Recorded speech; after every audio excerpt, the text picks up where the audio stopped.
saison, c'est son retour en Grand Prix.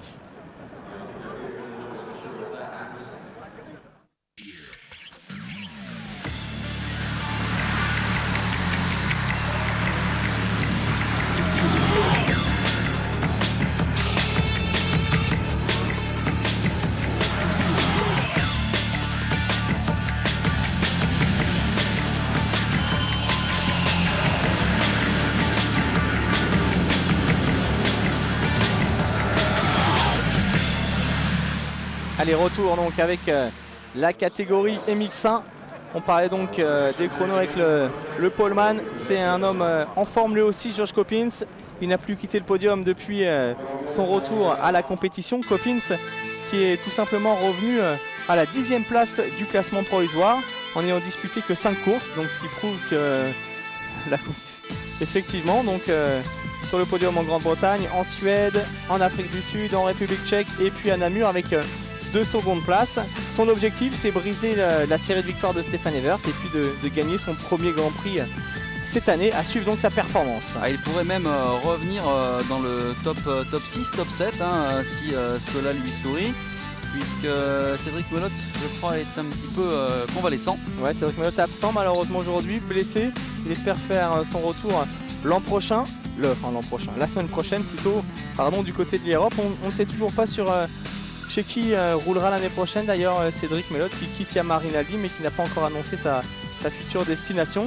Autre mauvaise nouvelle, elle concerne Pascal Leray qui, ça se trouve, ne sera plus chez Honda Multitech puisque le team anglais va peut-être mettre la clé sous la porte. C'est l'une des rumeurs et Pascal sera en discussion avec Yamaha Dixon, avec De Carli, et compte tenu de ses performances, de sa 7e place du classement provisoire, on peut penser, on espère quand même qu'il trouve une bonne équipe pour l'an prochain, même si Multitech n'a pas encore annoncé officiellement, mais a priori il y aurait quand même plusieurs petites indications qui diraient que le team arrête son activité en MX1.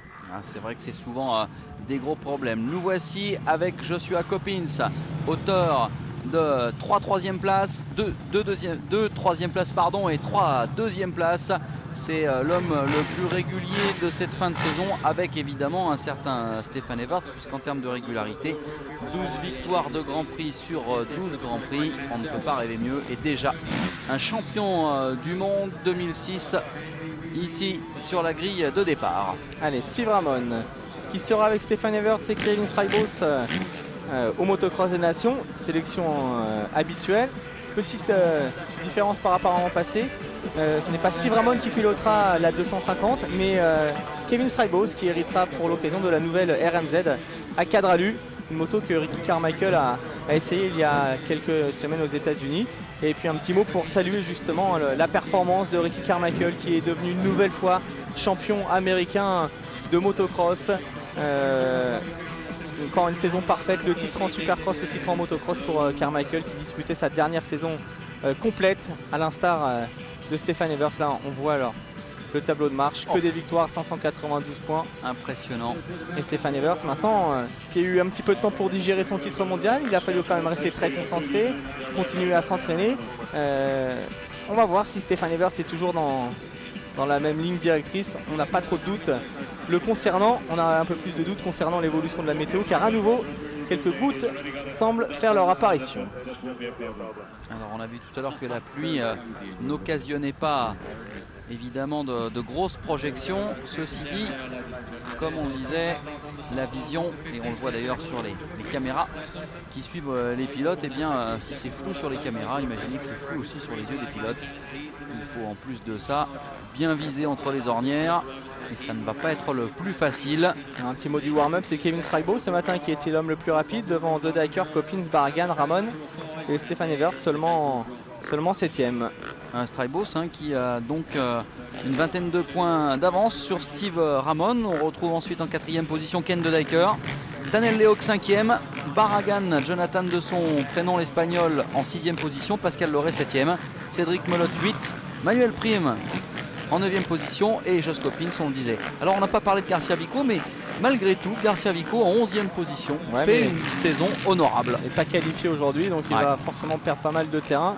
Le pilote espagnol, ce qui est intéressant, c'est la bagarre pour la place de vice-champion du monde maintenant entre Straibos et Ramon. On pensait que Straibos avait fait la différence, mais Ramon depuis un petit moment est plus rapide que son coéquipier. Il y a seulement 16 points d'écart entre les deux hommes, donc tout est jouable. La bagarre elle est là hein, pour la place de de vice-champion du monde derrière Stéphane Everts. Allez, nous justement Stéphane Everts, hein, c'est l'une de ses dernières courses, il faut absolument en profiter. Le départ, Coppins a choisi de se mettre totalement à l'intérieur. C'est parti donc avec une Suzuki très bien sortie, sûrement celle de Steve Ramon. Everts très bien parti également, tout comme Kevin Strybos.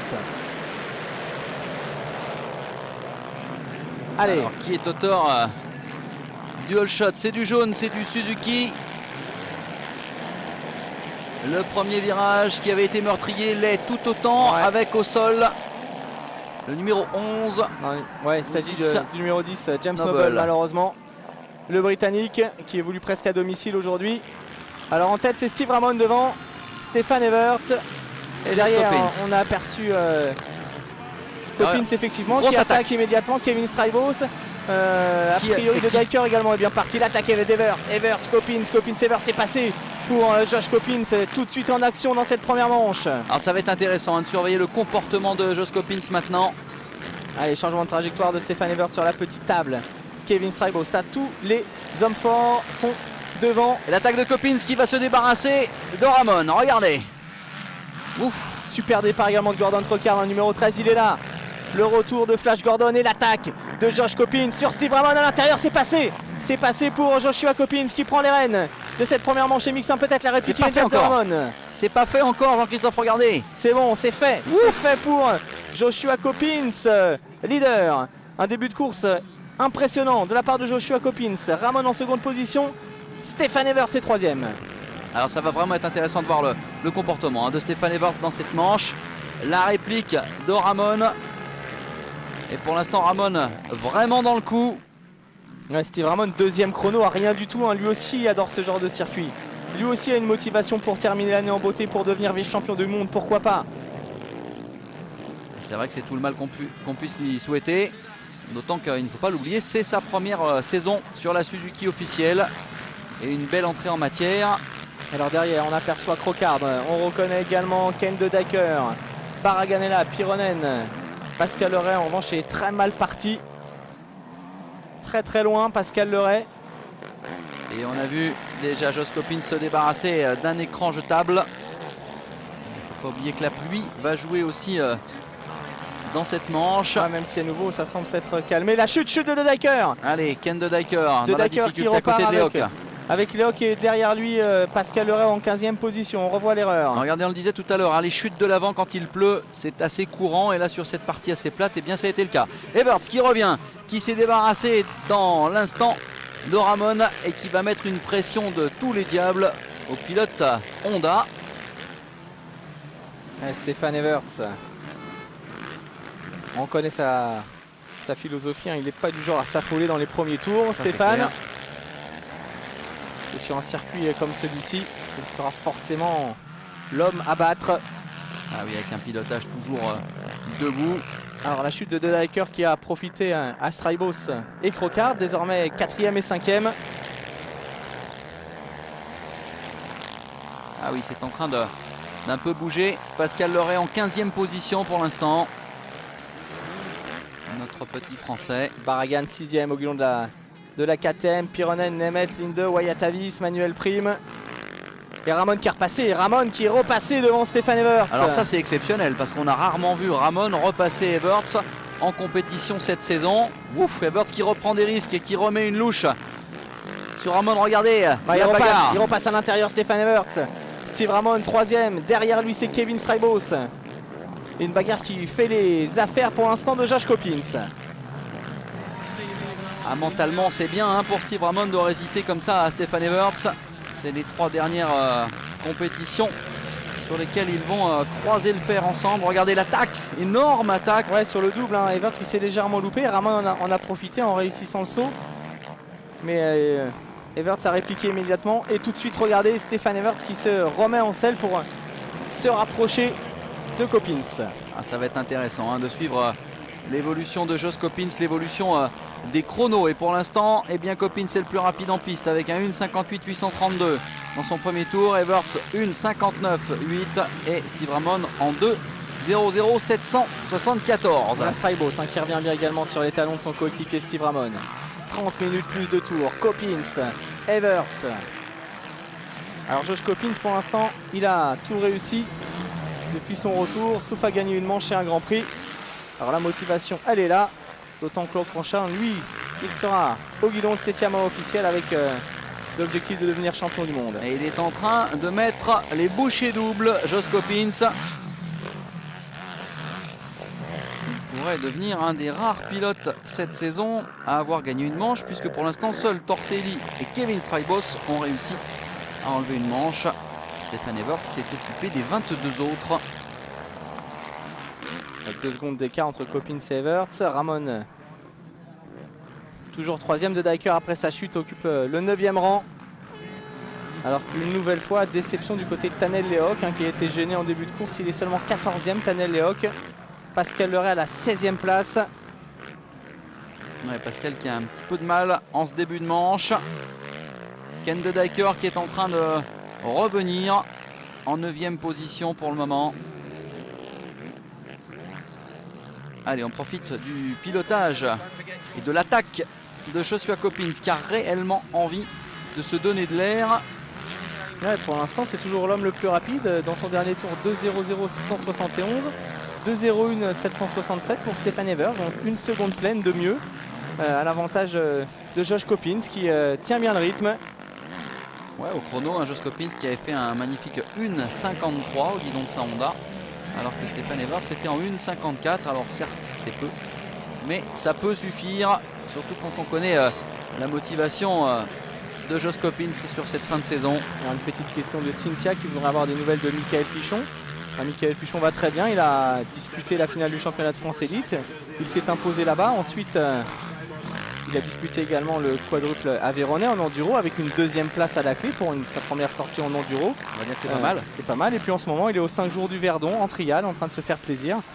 Et il a annoncé qu'il vient de signer un contrat d'1 an avec KTM France, avec un programme à la carte pour l'an prochain, du cross, un peu d'élite, de l'enduro, des courses sympas. Donc on continuera de voir Michael Pichon sur une KTM l'année prochaine, sur pas mal de courses différentes, et c'est une très bonne nouvelle. C'est clair qu'il est en train de se faire plaisir, Michael Pichon, et puis faire profiter de son talent à tous les gens qui viennent sur les épreuves nationales ou internationales d'enduro. Michael qui avait également évoqué la possibilité de, pourquoi pas, participer à la finale dernier pour son public, avec certes pas l'ambition de s'imposer, puisque le rythme de Grand Prix, il ne l'a plus, ça fait un petit moment qu'il n'a plus roulé.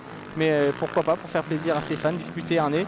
Il en parlait, donc on vous tiendra au courant. Et Ernée, c'est la finale de ce championnat du monde, on vous le rappelle. Une course très importante avec peut-être le dénouement MX2 et puis surtout la dernière course, le dernier Grand Prix de Monsieur Stefan Everts, le King, qui est en train d'hausser le rythme pour se rapprocher de Josh Coppins. Regardez, il est quasiment revenu sur les talons maintenant du Néo-Zélandais Stefan Everts. Comme prévu, il attend son heure, il ne prend pas de risque. Regardez, il roule détendu, Stefan Everts. Enfin, en apparence, bien sûr, c'est toujours son style. Alors que Josh Coppins a plus que jamais son style d'attaquant de toutes les secondes. Regardez cette énergie du Néo-Zélandais. Et Evans derrière qui enroule avec la Yamaha officielle. 1.58. Ouais, deux styles de pilotage totalement différents, même si Coppins a vraiment évolué.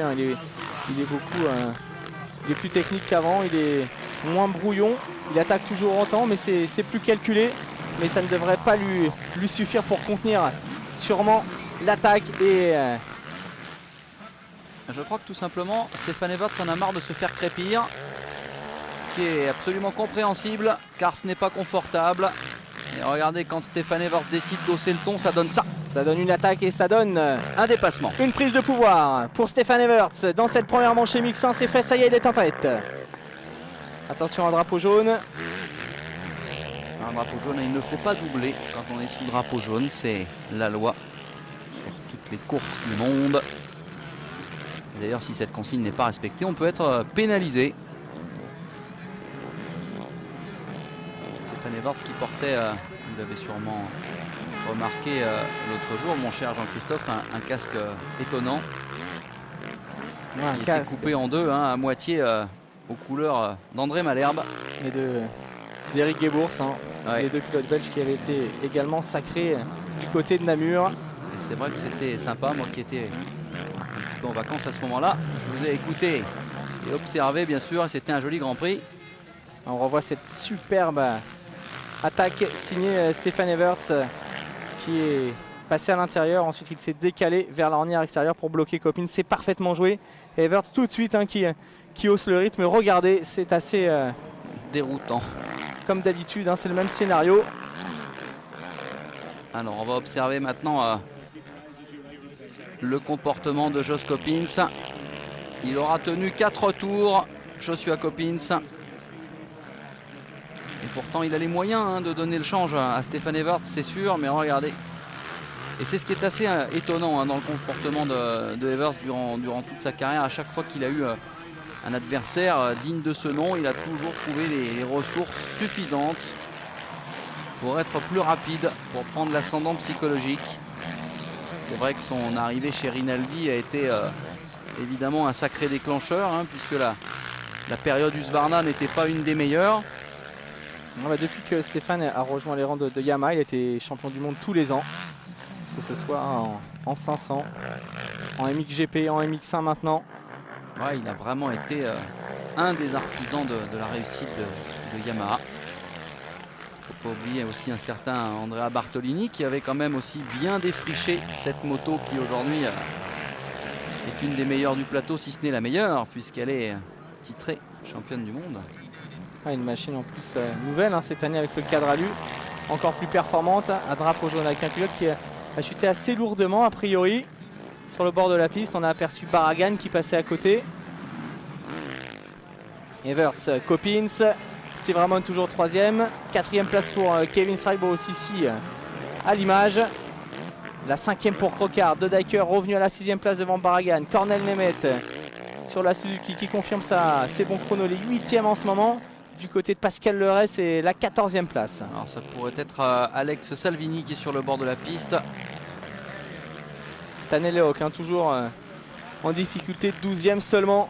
Le pilote estonien à la Kawasaki, actuellement 5e du provisoire et qui va perdre du terrain encore un peu sur De Dyker notamment. Et le Ray qui a du mal hein, dans cette manche. 14e position pour le pilote français. Une petite pensée également pour Cyril Coulon qui devait participer à ce Grand Prix. Malheureusement, il n'a pas trouvé le budget nécessaire pour se rendre en Irlande. On espère retrouver Cyril la semaine prochaine dans les sables de l'Europe. Voilà, Ken De Dyker, hein. Très rapide en ce moment. Le numéro 9, regardez, il se rapproche de Strybo. S'il s'est bien concentré après sa chute. Derrière lui, c'est Crocard qui réussit également une manche de très haut niveau. Crocard qui est vraiment impressionnant. En cette fin de saison, il réussit, il a retrouvé des bonnes sensations. Ouais.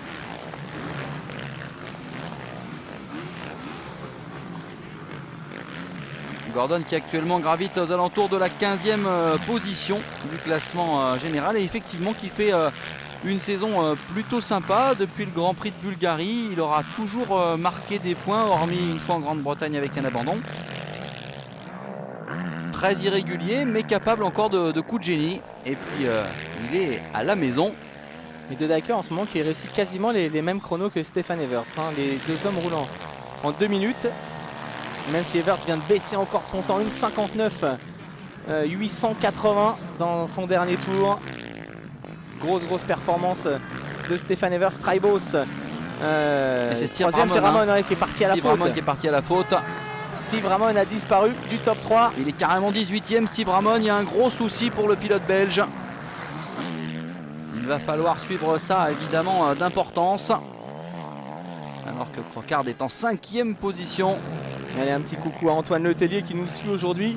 Il s'est malheureusement blessé, une petite fracture. Il reviendra dans 4 semaines environ, vu qu'il a disputé cette année pas mal de courses en Allemagne avec des bons résultats, notamment une 2e place il y a quelques semaines lors du Masters, derrière Michael Pichon.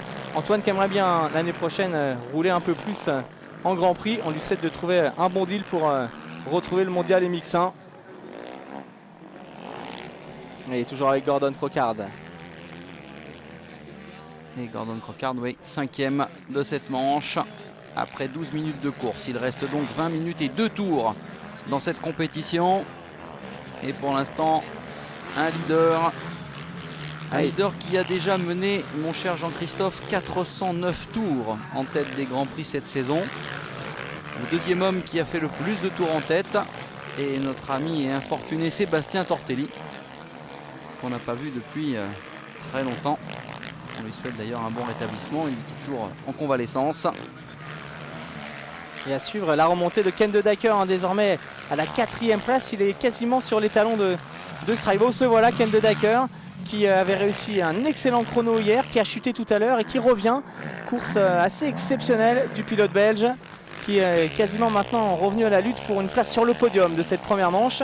Alors que de son côté, Stefan Everts compte maintenant quasiment 3 secondes 5 d'avance sur Josh Coppins. Ah, on en parlait l'autre jour, hein, Ken de Decker, c'est une énigme en termes de pilotage. Hein. Il a un style un peu Brutus, mais malgré tout... Ouais, ça passe, c'est passé sur Kevin Strybos. Incroyable. 3e place maintenant pour Ken de Decker, le pilote belge. Et l'analyse de Serge Guidetti était assez fine, effectivement, quand il était venu nous rejoindre l'autre jour. C'est une énigme, ce Ken de Decker. C'est pas forcément beau, mais en tout cas, c'est extrêmement efficace. On en parlait également avec Johnny Aubert, qui lui aussi était assez étonné. Mais malgré tout, de Decker, il est 4e du classement provisoire du championnat du monde.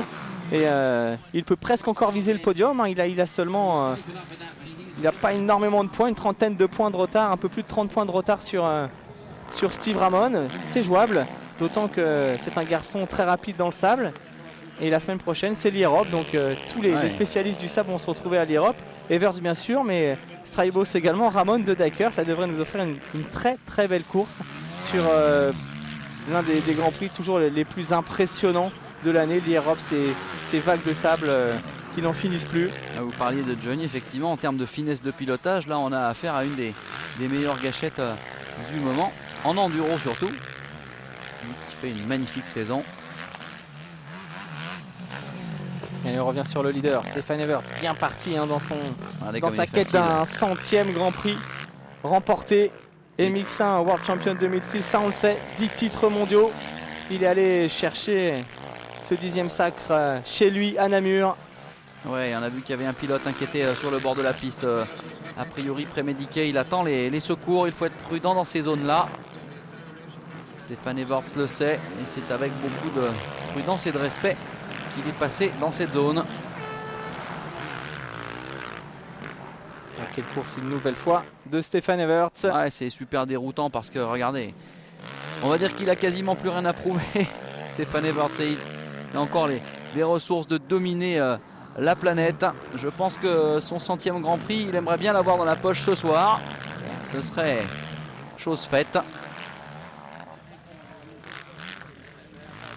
Et pourtant Coppins se bat derrière. Regardez, le pilote Honda qui croit encore en ses chances. Il en remet des louches. 3 secondes d'écart entre les deux hommes. Une vitesse quasi similaire, mais une domination psychologique sur la discipline de Stéphane qui est indéniable. Alors une petite question de Thibaut qui aimerait avoir des nouvelles de Stephen Sword et savoir si il sera au motocross des nations. Sword qui était engagé en MX1 cette année pour la première saison chez Kawasaki. On sait qu'il s'est blessé au Grand Prix d'Allemagne et Stephen Sword n'a pas été retenu pour le motocross des nations puisque Rob Herring, qui est le sélectionneur, a pris Mackenzie, Carl Nunn et Tommy Searle. Sword qui n'est pas encore à 100% et qui retrouvera le MX2 l'an prochain puisqu'il a signé chez Kawasaki Molson. Voilà pour la rubrique transfert. Et regardez qui revient derrière. Et oui, Josh Coppins qui est en train de... qui a rien lâché et qui, il réduit l'écart. Fidèle à son habitude, hein, ne lâche pas le morceau. Ah, il était plus rapide dans son dernier tour, de quelques millièmes, hein, mais... 1 seconde 7 seulement d'écart entre les deux hommes. Ah, il est dans une bonne période en ce moment. Joshua Coppins a 15 minutes plus de tours. La victoire est encore possible pour lui. Mais pour cela, il faut revenir et attaquer le maître Stefan Everts. On pensait que Stefan allait s'envoler, que c'était terminé. Et puis non, peut-être la réaction d'orgueil. C'est la mi-course, hein, Jean-Christophe. Il reste autant à parcourir. Regardez les chronos. Hein. Les chronos depuis... c'est bien. dans les 2 derniers tours, Coppins a repris du terrain sur Stefan Everts. Et puis il ne faut pas oublier que malgré tout, et même s'il a été blessé, Coppins maintenant il est revenu en forme. Il a beaucoup moins de Grands Prix dans les pattes que Stefan Everts. Et surtout une motivation évidemment de tous les diables pour aller chercher le champion du monde 2006. Lui qui l'année prochaine occupera la selle de cette moto. Everts, Coppins, De Dijker toujours 3e, Strybos, Rockhard, Cornel Nemeth 6e. Excellente performance du pilote hongrois sur la Suzuki Pironen. Manuel Prime qui sera pilote officiel TM à la place de Pironen.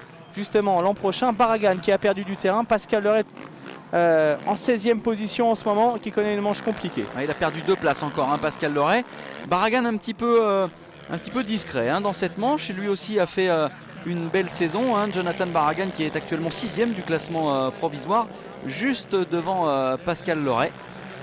Oui, Barragan qui est vraiment capable du meilleur comme du pire. Encore trop d'irrégularité pour le jeune pilote espagnol. Il est capable de monter sur des podiums et puis de se louper totalement le Grand Prix d'après. Avec un double abandon à Namur, il était monté sur le podium en République tchèque une semaine auparavant. Il va falloir trouver cette régularité l'an prochain pour jouer le podium dans ce mondial MX1. Alors vous savez que Ken De Dijker, qui est actuellement 4 du provisoire, est en train de faire un travail formidable pour revenir sur un certain Steve Ramon. On n'a pas de nouvelles là, pour l'instant de Steve Ramon. Où en est Steve Ramon? Il est 14e de la manche. Ouais, il est reparti après sa chute, il revient, mais c'est vrai que De Dijker lui aussi peut encore espérer monter sur le podium final de ce championnat. C'est assez serré entre Strybos, Ramon et De Dijker. On pensait que Ramon allait réussir la meilleure opération. Il était 3e tout à l'heure. Malheureusement, il y a eu cette chute. Et du coup, c'est Strybos maintenant qui va reprendre des bons points et conforter en quelque sorte sa 2e place du provisoire derrière Stefan Everts. Le voilà d'ailleurs, Kevin Strybos sur cette Suzuki. On aura la chance de le découvrir au Motocross des Nations sur la RMZ 250, toute nouvelle moto à cadre alu.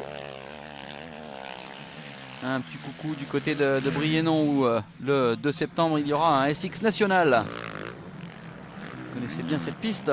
Ouais, le président Ongaro qui organise comme tous les ans un supercross de haut niveau avec toujours beaucoup de monde du côté de Brinon. Et bien sûr des feux d'artifice. Des feux d'artifice de folie. Oui. Et puis cette année, il y aura notamment la présence d'Eric Sorby au guidon de sa Kawasaki. Et il y a beaucoup de rendez-vous au mois de septembre. Des rendez-vous plutôt sympas.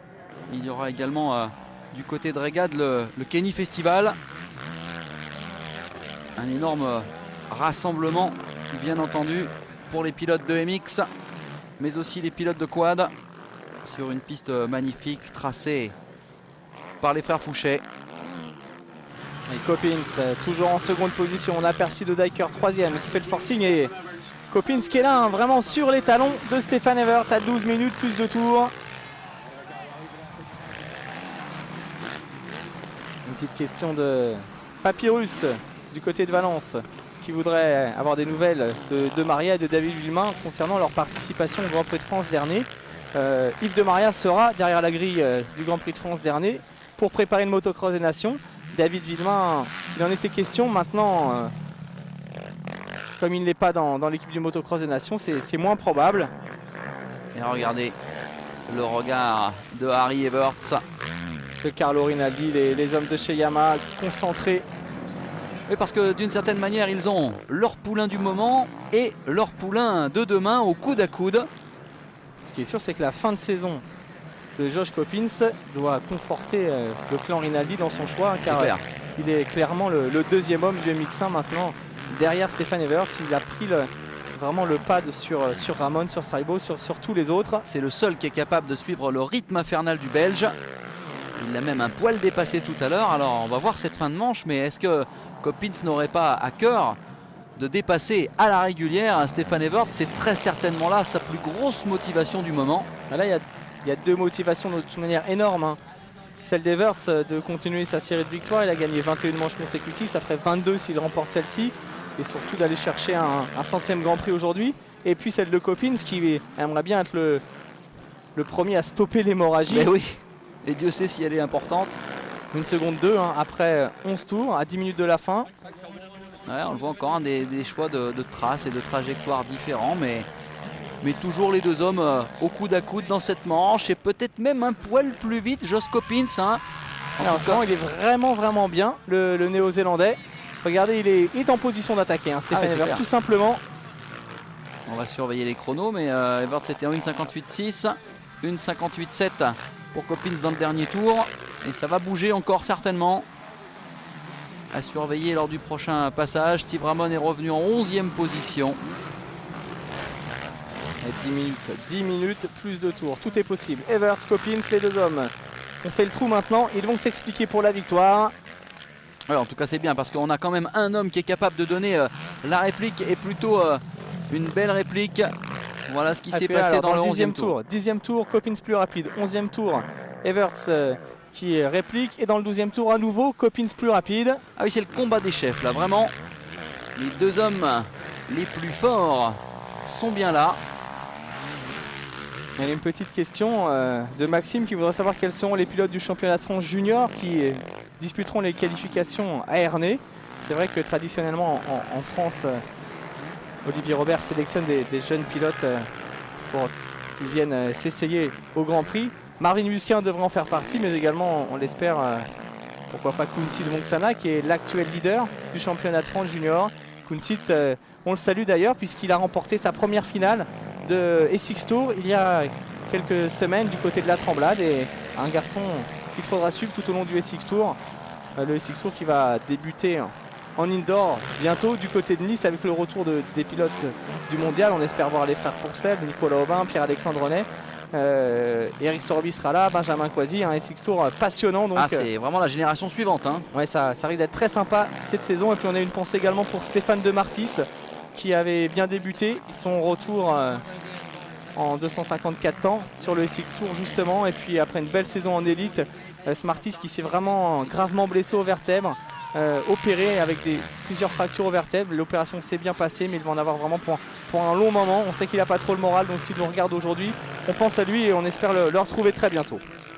Allez, c'est toujours une bagarre à couteau tiré à 8 minutes de la fin du temps réglementaire. Et pour l'instant, eh bien, ils ne se lâchent pas d'une semelle, ces deux garçons. C'est une bagarre qu'on attend évidemment. Et on peut remarquer une chose, c'est que Josh Coppins est plus que jamais dans le coup. Comme cet homme, Ken De Dyker, qui, contre toute attente, est revenu en 3e position. Il a 20 secondes d'écart, mais 8 secondes d'avance sur Kevin Strybos. Il fait une très belle manche et il attaque comme un beau diable. Ouais, très belle course de Dyker qui peut vraiment jouer une place sur le podium. Et pour l'instant, beau doublé, un 2e et 3e des pilotes Honda Kaz. De Dyker qui sera toujours au sein de l'équipe anglaise l'an prochain avec à ses côtés un nouveau coéquipier en la personne de Mike Brown. Et clairement De Dyker qui devrait devenir le pilote numéro 1 chez Honda Kaz, car Mike Brown, même s'il reste un excellent pilote, il a quand même plus sa vitesse de pointe d'il y a quelques saisons. Et puis surtout, c'est un garçon qui n'a jamais vraiment brillé dans les grosses catégories. Donc on peut s'interroger même sur le choix d'Honda Kaz, d'être allé chercher un garçon comme Mike Brown. On verra ça l'an prochain. Ce qui est sûr, c'est que De Dyker, lui, sera l'un des garçons à suivre l'année prochaine. Everts, Coppins, on les suit toujours. 6 minutes 56 de l'arrivée. Toujours l'avantage pour Stefan Everts qui contient le retour de Josh Coppins. Moins d'une seconde d'écart entre les deux hommes. Et on a vu les drapeaux bleus, les commissaires de course qui font bien leur travail. Drapeaux bleus pour ceux qui viennent de nous rejoindre et qui ne connaissent pas ces règles. C'est attention, des pilotes plus rapides vous mettent un tour. Et ces deux-là sont vraiment des avions de chasse. On parlait de Dyker, il a quand même fait le 3e temps aux essais chrono. Donc sa position est assez logique. Ouais, et puis toujours Crocard, 5e devant Cornel Nemeth. C'est des surprises. Attention, les pilotes attardés qui pourraient avoir un rôle avec Coppins qui est là. L'attaque de Coppins peut-être à l'intérieur sur Stefan Everts devant les panneauteurs. Ah, il ne lâche rien Coppins, regardez. Josh Coppins qui jette un petit coup d'œil, qui va probablement tenter quelque chose dans les minutes qui suivent. Ah, il va falloir observer Stefan Everts qui va peut-être sentir la pression et va-t-il se retourner? Lui qui ne regarde jamais ou très rarement derrière lui qui que ce soit. Là peut-être il est en train de sentir le vent venir et ça c'est plutôt un vent de bon augure pour le spectacle. Ah, quelle bagarre, 5 minutes 50 de l'arrivée. Everts, Coppins, Coppins, Everts. La victoire est jouable pour Joshua Coppins. Encore une petite question de Francis qui voudra avoir des nouvelles de Pete Byrer et de Kurt Nicole.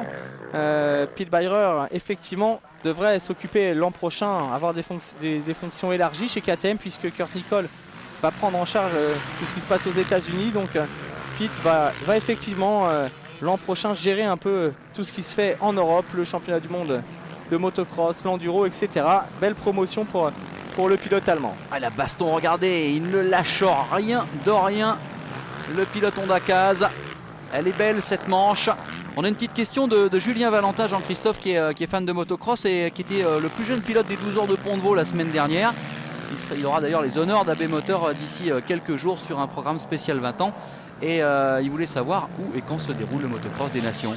Le motocross des nations, c'est en Angleterre, sur la piste de Matterley-Bazine. Et ça se disputera le 24 septembre prochain. Et ouais, l'Équateur qui s'intéresse bien sûr tous au motocross.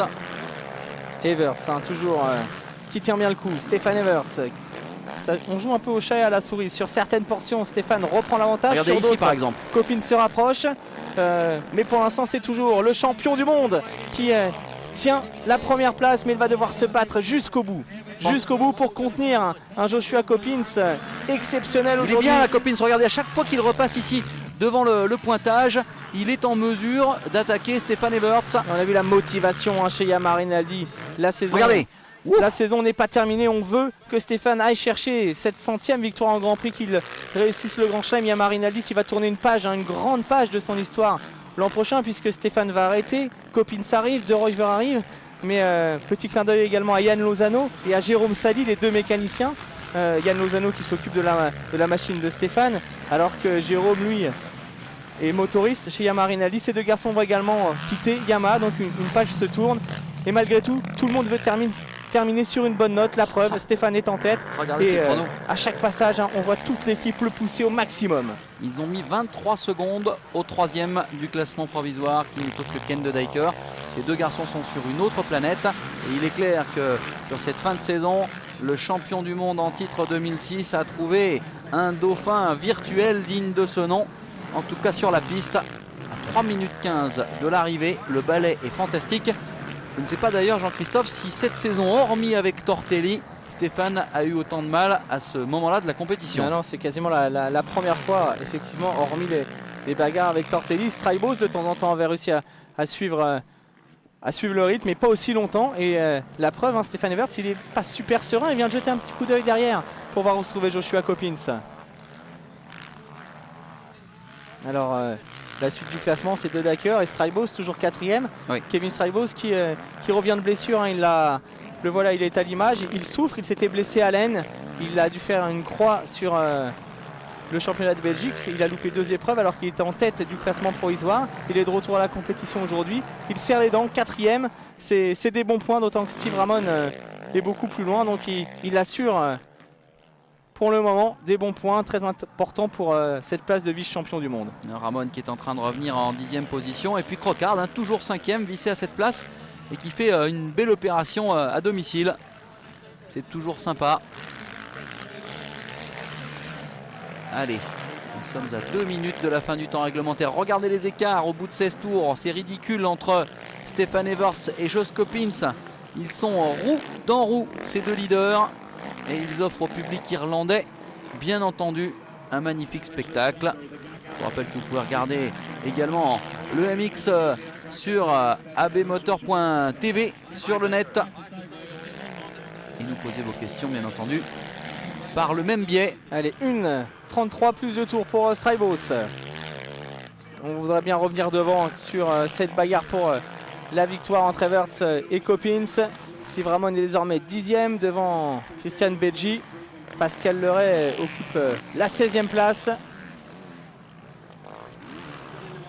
Et pour l'instant, la météo qui tient. Il y a du vent, il y a quelques averses, mais ça tient bien le coup du côté du Desert Martin, avec notamment Gordon Crochard qui roule à domicile, qui occupe le 5e rang.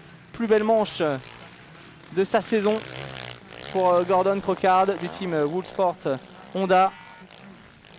Everts, Coppins, De Dyker, Straibos, Crochard, Nemeth, Prim, Barragan, Pironen et Steve Ramon pour le top 10 en ce moment. Allez, 45 secondes et le drapeau, le panneau de tour sera présenté plutôt à tous ces pilotes du MX1. C'est vrai que cette manche aurait été en tout cas de haute volée entre Coppins et Everts. Il n'y a toujours rien du tout, hein. Regardez, même pas une seconde d'écart entre les deux hommes, moins d'une demi-seconde. Everts, Coppins, il faudrait revenir sur cette bagarre. Alors on adore Gordon Trocard, mais on aimerait bien savoir ce qui se passe devant avec Stefan Everts qui doit tout donner. Il savait que Josh Coppins serait présent. Encore une chute pour James Noble, décidément, qui après son erreur au premier virage est à nouveau à terre. Il ne va pas marquer de points aujourd'hui, James Noble. Ouais, lui qui a chuté tout à l'heure. Trocard. Le temps réglementaire s'est écoulé, Jean-Christophe. Et le panneau de tour bientôt présenté à Stefan Everts et Joshua Coppins. Everts qui en a remis un petit coup. L'écart est passé à 1 seconde maintenant. 1 seconde, 1 entre Everts et Coppins. Et voilà, regardez, Stefan Everts, on le retrouve ici, dans les vagues de sable. Il a effectivement légèrement creusé l'écart sur Joshua Coppins. Normalement, ça ne devrait plus bouger, alors que l'on aperçoit Pascal Leray à l'écran. Oh, il aura tout tenté, Josh Coppins. Il a tout tenté, malheureusement, ça n'a pas suffi. Car dans les 2 derniers tours, Stefan Everts a encore réussi à trouver de l'énergie pour creuser l'écart et pour terminer plus tranquillement. Quelle manche encore d'Everts qui vient de jeter un petit coup d'œil derrière. Le leader avec une force de caractère hallucinante. Everts et Coppins, les 2 seuls pilotes à avoir réussi des chronos en 1,58, 1,58,6 pour Stefan Everts, 1,58,7 pour Joshua Coppins.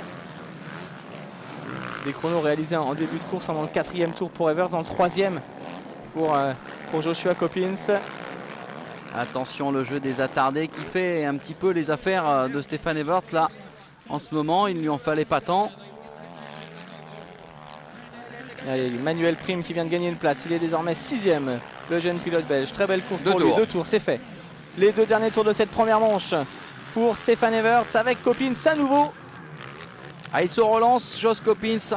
Alors, est-ce que ça va être les 2 tours d'anthologie de ce Grand Prix d'Irlande? En tout cas, Coppins qui va vraiment ici tenter son va-tout. Il lui reste environ 4 minutes pour revenir et déborder Stefan Everts. Est-ce possible? Il y a des attardés, hein. Ça peut jouer. Ça peut jouer. On sait que Stéphane, de temps en temps, il a des petits soucis justement avec les attardés. C'est d'ailleurs une chose qui a tendance à l'énerver.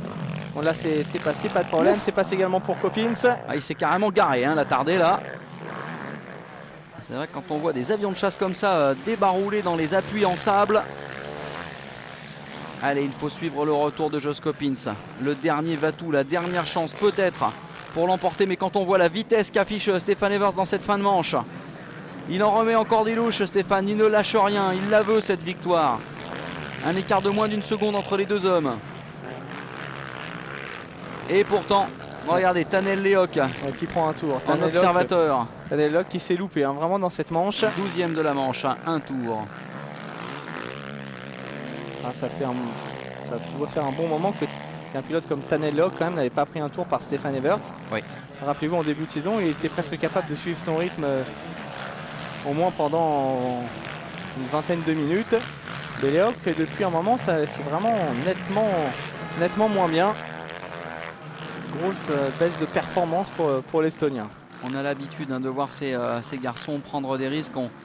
On mesure assez mal le travail physique qui est fait derrière. Il faut vraiment une endurance physique et musculaire importante. Respirer, apprendre à respirer, apprendre à souffler, c'est vraiment un des gros boulots du motocross. On parlait d'Eric Gebors à l'époque qui était un des grands pilotes de motocross belge. Lui à l'époque allait faire des footings avec des poids en plomb sur les chevilles et des plastrons en plomb, des parpières. Eric Gebors qui était l'un des premiers vraiment à intensifier la préparation physique.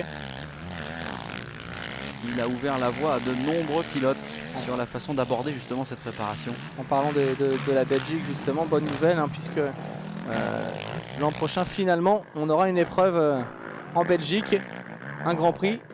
Lors de la première information concernant le calendrier 2007, il n'y avait pas d'épreuve belge. Et puis Yousrim a finalement signé un accord avec la fédération belge. Et il y aura bel et bien un Grand Prix l'année prochaine. Heureusement, ça aurait été quand même dommage qu'il n'y ait pas de Grand Prix de Belgique. Et puis une mauvaise nouvelle en revanche concernant Brian Jorgensen, le pilote danois qui souffre toujours du dos et qui pourrait mettre un terme prématurément à sa carrière car il souffre énormément et puis il a du mal à trouver des solutions pour se guérir. Allez, le dernier tour avec Christian Beggi, 10e pour l'instant, habitué du championnat du monde MX3 et qui roule sur la 450 CRF du team Honda Martin.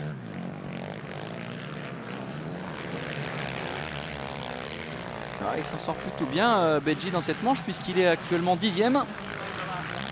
Juste derrière lui, et bien dans le dernier tour, c'est un certain Steve Ramon. Ramon, on l'a vu en difficulté avec son embrayage, sa cocotte d'embrayage qu'il replaçait dans les sauts. Ramon qui est bien revenu quand même, il a dû chuter lourdement puisqu'il était 3e, il est reparti au-delà de la 15e place. Et regardez, nous sommes dans le dernier tour. Evert, Coppins, Evert, c'est Josh Coppins qui est toujours là.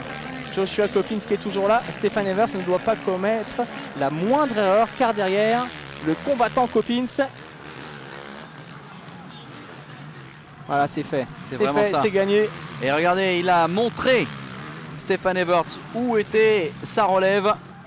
Il a bien joué. Très belle course des deux hommes. Et Coppins qui a tenu le rythme toute la course, qui termine à 1 seconde, même pas. Très belle manche pour le 3e Ken de Dyker. Il devrait tarder lui aussi à franchir le drapeau à damier, mais ça va être intéressant si on a quelques plans de voir la réaction d'Evers face à Coppins, qui évidemment a tardé à voir. Evert et Coppins qui s'apprécient. D'ailleurs, Stéphane a joué un rôle dans le choix de son successeur. Il a énormément parlé avec les frères Rinaldi et c'est lui qui a plutôt conseillé de prendre Josh Coppins.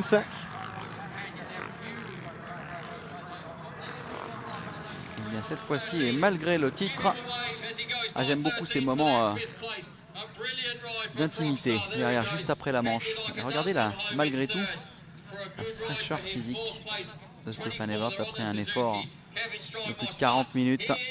40 minutes et 50 secondes pour être exact. Avec son épouse. Il a dû se cracher dans les mains quand même dans cette manche, Stéphane.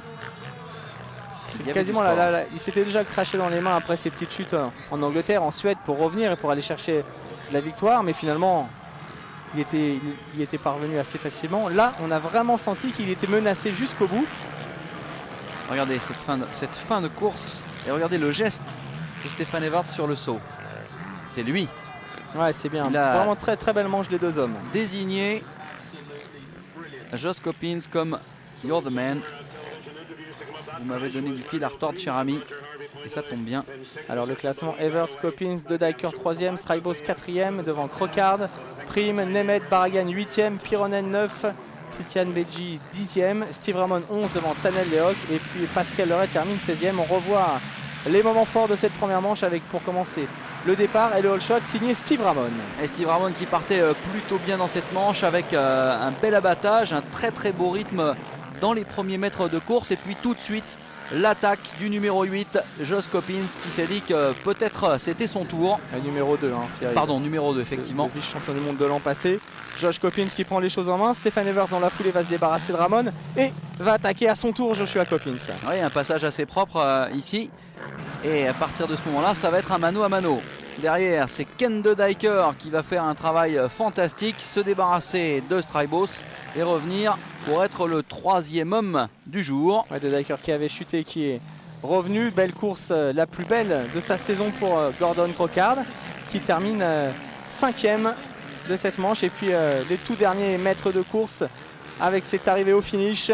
Et Evert qui s'impose de rien devant un Coppins déchaîné. Coppins qui ajoute une nouvelle seconde place à son actif. Ah oui, c'est l'abonné des secondes places pour le moment.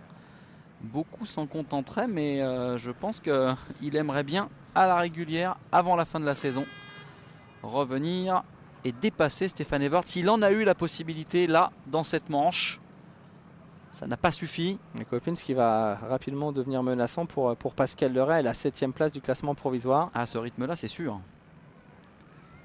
202 points pour Coppins, 230 pour Pascal. Ouais, Pascal qui, dans cette manche, termine en 16e position. Dans la difficulté. Alors le provisoire, regardez, Ever champion 617 points, Strybos 442 qui a réussi une bonne opération face à Ramon. De Dyker qui peut toujours viser le podium. Et puis Coppins qui a gagné 2 places. Il était 10e avant la manche. Il a débordé notamment Cédric Melotte qui n'est pas là aujourd'hui. On attend maintenant la réaction des 3 hommes.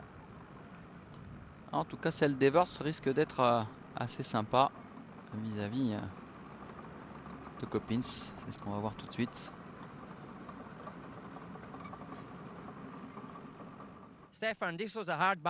Alors, quelle bagarre, une bagarre très dure avec Josh Coppins. Et vous vouliez la victoire. Je me suis tout simplement concentré sur mon pilotage. Le plus important, c'est de ne pas commettre de faute. Ici, il y a beaucoup de trous. C'est parfois facile de prendre la mauvaise décision plutôt que la bonne, donc il faut rester concentré. Je regardais de temps en temps derrière pour voir où se trouvait Josh. Il a réussi vraiment une très très belle course. Ça risque d'être chaud tout à l'heure dans la deuxième manche. Et je vous donne rendez-vous tout à l'heure pour la deuxième manche et pourquoi pas une nouvelle bagarre avec Joshua. Ah ouais. Une bagarre, ça sera effectivement le mot. D'autant que si jamais Josh Coppins arrivait à ses fins et à déborder Stefan Everts, on ne serait pas à la 100e victoire. On ne serait pas à la 100e victoire, il n'y aurait plus de grand chelem possible. Oui, c'est vrai. Donc l'enjeu est vraiment important malgré tout pour Stefan Everts, car il faut se donner des motivations. Il n'en manque pas, Stefan Everts. Alors Josh, quelle belle bagarre. Vous étiez vraiment très très près de lui et vous avez pensé pouvoir le battre. Ouais, c'était vraiment très très dur. J'ai dû me battre très fort pour rester avec lui. Ensuite, j'ai un peu perdu le contact. J'ai dû me battre à nouveau pour revenir. Je vais vraiment essayer de le battre avant la fin de la saison et j'espère que ça se produira tout à l'heure dans la deuxième manche. Voici la réponse du berger à la bergère. Lui non plus ne manque pas de motivation. Et en tout cas, elle est clairement affichée. Je veux battre le champion du monde avant la fin de sa carrière. C'est compréhensible. Et en tout cas, c'est tout le mal qu'on peut souhaiter à Josh Coppins. Un des pilotes, on va dire, des plus méritants depuis le début de sa carrière, qui n'a jamais rien lâché. Et il a eu des difficultés aussi, Josh Coppins. Il est tombé sur des grands hommes en carrière. Il se souvient des magnifiques bagarres avec Pichon notamment. Alors, beau résultat, malheureusement, vous êtes tombé en début de course. Et ensuite, vous êtes revenu. Vous pensez pouvoir battre Coppins, par exemple, aujourd'hui? J'ai pris un bon départ. J'ai doublé des pilotes et malheureusement, j'ai commis une faute. J'étais déçu. En plus, je me suis un petit peu fait mal. Mais ensuite, j'ai su revenir. Encore discret sur le podium. Ouais, discret, mais quand même diablement efficace sur la piste. Allez, un petit coup de Vincent Turpin qui encourage Pascal Leray. Vincent, bien sûr, du côté de Périgueux. Ouais, Vincent qui a fait une belle saison pour son retour en élite, 3e du championnat de France élite. Vincent Turpin qui sera lui aussi au départ du SX Tour. Voilà, et bien Jean-Christophe, 2 belles manches, aussi bien en MX2 qu'en MX1. On s'était dit que après le titre de Stefan Everts, les courses seraient peut-être un peu moins intenses, et bien que nenni, elles n'en sont même que peut-être plus violentes. Si vous n'étiez pas avec nous tout à l'heure pour le tour embarqué, la voici, cette caméra embarquée sur le casque qui vous permet de voir d'encore plus près les difficultés de ce circuit irlandais. Il y a deux premières manches intéressantes. On a presque assisté à plus de bagarres dans la manche MX5 qu'en MX2. C'est ce qui était devenu plus assez rare. C'est vrai, c'est bien. On va peut-être faire un petit récapitulatif. En MX2 tout à l'heure, victoire de Tyler Rattray devant Keroli et Christophe Pourcel. En MX1, Everts, Coppins et De Decker. Tout est jouable donc pour les deuxièmes manches que nous suivrons tout à l'heure en direct évidemment à partir de 16h, de 16h à 18h sur l'antenne d'AB Moteur.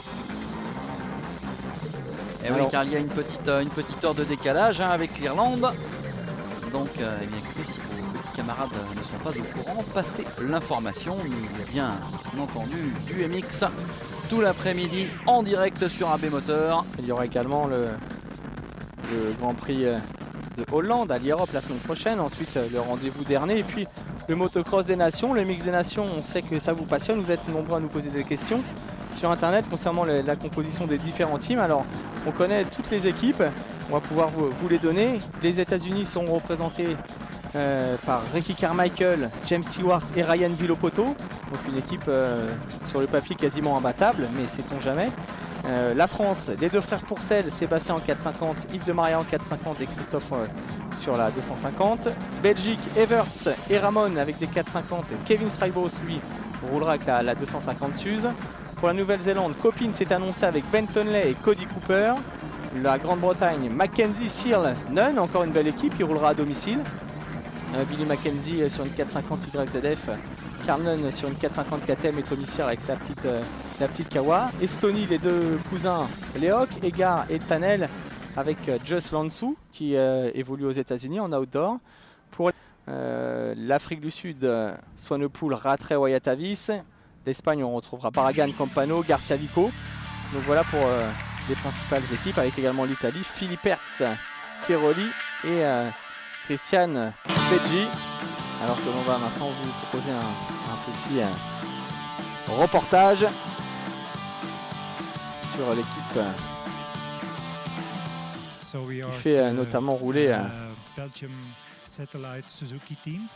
voilà, le team Suzuki MTM qui faisait rouler en championnat de Belgique un certain Joel Smets et puis Danny Tebers en MX1. Danny Tebers qui est l'unique pilote cette année en MX1. Cette année, nous avons obtenu quelques bons résultats déjà. Également en championnat d'Allemagne. Danny Tebers qui évolue sur une 450 RMZ.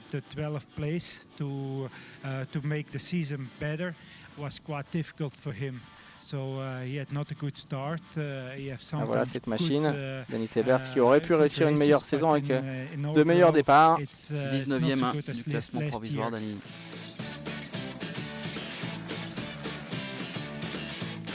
Image prise à Namur.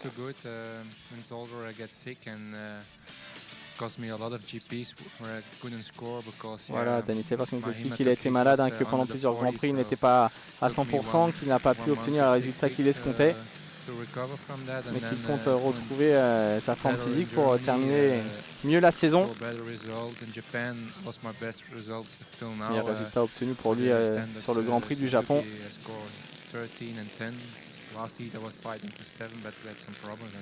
19 points marqués au Japon. Un petit mot sur Joel Smets, peut-être un autre pilote de cette équipe qui aurait bien aimé disputer un dernier Grand Prix, pourquoi pas à l'Europe. Malheureusement son genou le fait toujours souffrir, donc Joel a décidé de faire l'impasse et il fêtera la fin de sa carrière en fin d'année avec tous ses supporters. Une carrière exceptionnelle, couronnée par de nombreux titres mondiaux, de nombreuses victoires en Grand Prix 500, en MX1 également. Then I had a break. We then went to South Africa, and here I was. Danny Tebers, how can I say? I was give myself a few days off and continue de nous expliquer qu'il connaît quand même une saison assez compliquée, notamment dû à des petits problèmes, des petits pépins physiques. Et l'objectif, c'est de terminer l'année avec d'excellents résultats.